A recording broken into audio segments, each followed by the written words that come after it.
I can honestly say I don't think I've ever seen this much stuff in a small mint tin game. Have you? It's pretty squeezed in there. Let's talk about it.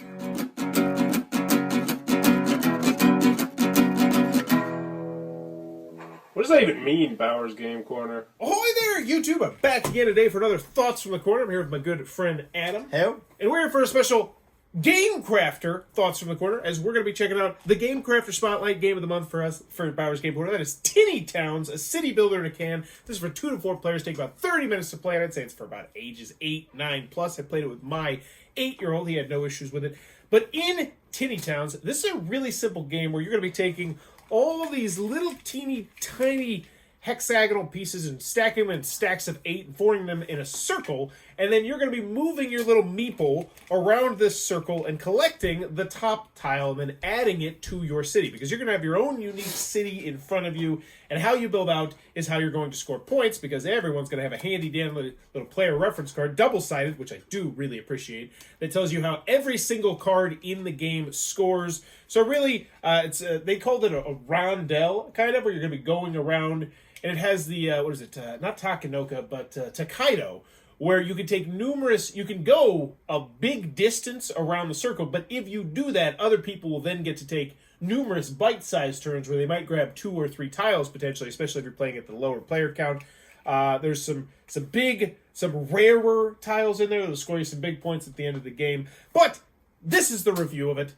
Let's go over it. You played it once. I played it twice now. I did. It was enjoyable. A lot of the components, like on each one of these little tiles, it tells you what it is, which is nice. Which corresponds to what it says on the card. So you can be like, oh, this is a residential. What does residential do? And you look on the card and it tells you exactly what it does. Very easy to follow on that. The problem is that the text is a little bit difficult to read. It is. I think just because it's so tiny. And it's like, it's a mint tin game, so you kind of expect that.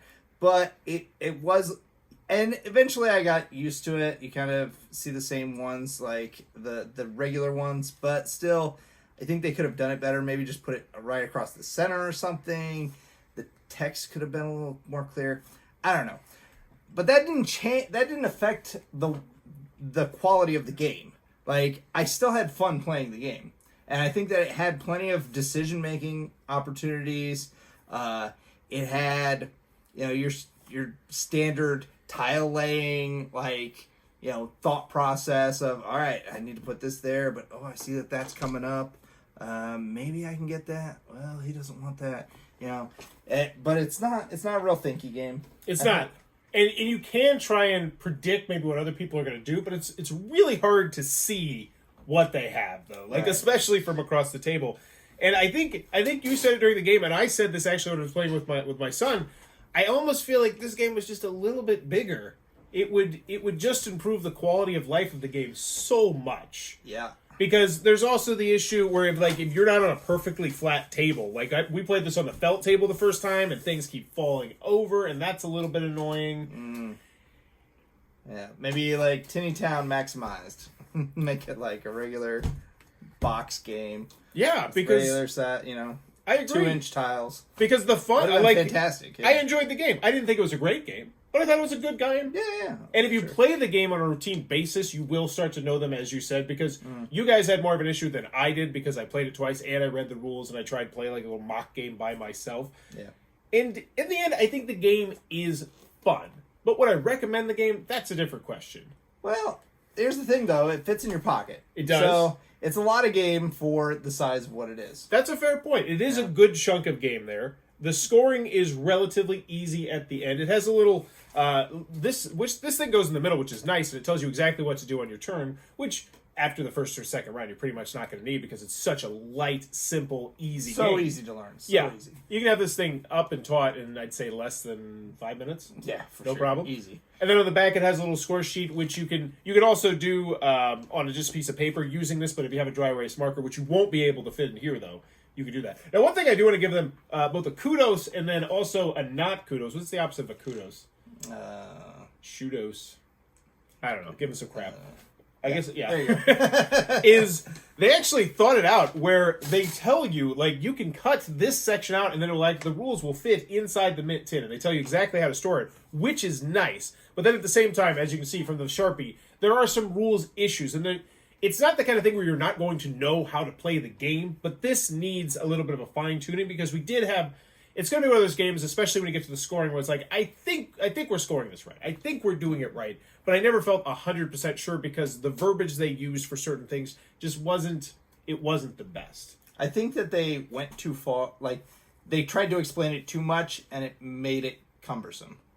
Well, the main scoring issue that I do have is it says on the scorecard, for most tile types, only score the most valuable cluster. You will only score each type once. But it could have just been like asterisks. Like for all of these, you only score one. Like it could have been done so much in a more simple way. And that's what also with the rules. I just feel like a couple, like a sentence here, something reworded here, one word dropped in here or there could have made a big difference on the rule booklet and the overall enjoyment of the game. Because you guys didn't have to deal with the rules issues. But when I played it the first time with my son, I was like, I'm not actually sure, buddy, what goes this. I think this is how it works. But at the end of the day, we both agree, and Alan agreed as well, and Sean agreed as well. It's a solid game. It's a good game. I think this could be a potential game in the future, and I always say this, where I think it's good. I think with an expansion, maybe a couple more tiles, it could become great. But obviously, it's a mint tin game, which is probably not going to be in the works. But that tells you that the game is a quality game. So I think at the end of the day, do you recommend it? Yeah, actually, I would recommend it. Okay. For being a mint tin game that you're going to carry around, hey, you want, we got half an hour or whatever. Maybe you're at the airport. You got 45 minutes. You're like, let's play. Oh, I'm gonna put your feet to the fire. Do you want this? Yeah, I'll take it. All right, you can't have it now, but you can have it after. I got to do a gameplay video with Sean. I'm gonna put an asterisk on it. Well, now that I think about it, like I'm trying to think of another because I've played quite a few mint tin games, and I can't think of another mint tin game that has this much game. Yeah. Like normally, in the mint tin games that I've played, it's either super simple or it's a little more complex, and you're like, I don't really want to take the time to teach someone this, or it's just a simple game, and it's like there's no depth to it. This is right in the middle. It's it's got plenty of gameplay there, but it's not like we're just going back and forth, and this is going to be over in 2 seconds, and where I can see exactly where it's going. Yeah. I think there's plenty of game. It's not too complex. I'm not going to feel like, how am I going to explain this to somebody? I don't even know where to begin. Right? So I think you're a little bit hotter on it than me. I'm going to put it like this. If you're in the market for a mint tin game, I think this is definitely one you might want to check out. Because I do think it's probably one of the best mint tin games I've played, but that's such a small... Do you know what the price is on it? I don't. It's on the Game Crafter. You can check. It's on the link down below. I mean, it's mint tin, so it's probably going to be relatively inexpensive. But there you go. That is Tinny Towns. If it looks like my beer cup of tea, be sure to check this one out on that Game Crafter link down below. If you enjoy what we're doing, please be sure to click on that subscribe button down below as I'm trying to reach 9,000 subscribers, celebrate my 9-year anniversary of making YouTube content. Also, in the comments below, let me know. Of all the games that you love, you enjoy, which one would you like to see mint tinified that could realistically actually be mint tinified? I'm going first. I got a banger. Splendor. Oh, wow. You could totally do that. Splendor. Yeah. You'd probably have to mix with some tiles. I kind of want to make a mint tin Splendor now. Yeah, that's a good one. So I want to go first. Shoot. Yeah, because they would all be paper cards. What do you even do? What could you? Yeah, I mean, it's like a logistical thing. Very difficult to, because anything with cards is going to be too thick. You would need a smaller deck. You would need something like a I don't know how many. Yeah, but then you're giving up gameplay. Well, it's a very difficult thing to do a mint tin of anything. I go like werewolf. Werewolf seems like a no-brainer. Mint tin werewolf. Yeah, but it's just a deck of cards anyway. Yeah, but you're still. Just putting a deck of cards in a mint tin. I don't think that's actually a mint tin. That's a mint tin game. Dang it. You got another? I got another. That's a hard one. Sorry, yeah. But let me know in the comments below. What game would you like to see mint tinified that could actually be mint tinified? And as always, thanks for... what about zombie dice? What about zombie dice with like really tiny dice? That'd be great. That'd be awesome. That would. I think that would be. It's already so tiny. It's not. What? It's a tube. It's a big tube. A big tube. It's not a huge tube. It's smaller than your cup there. Okay. It's already tiny. Like, you can't just be like, oh, I'm going to take this tiny game and shrink it down tinier. Not with that attitude. Sorry, maybe.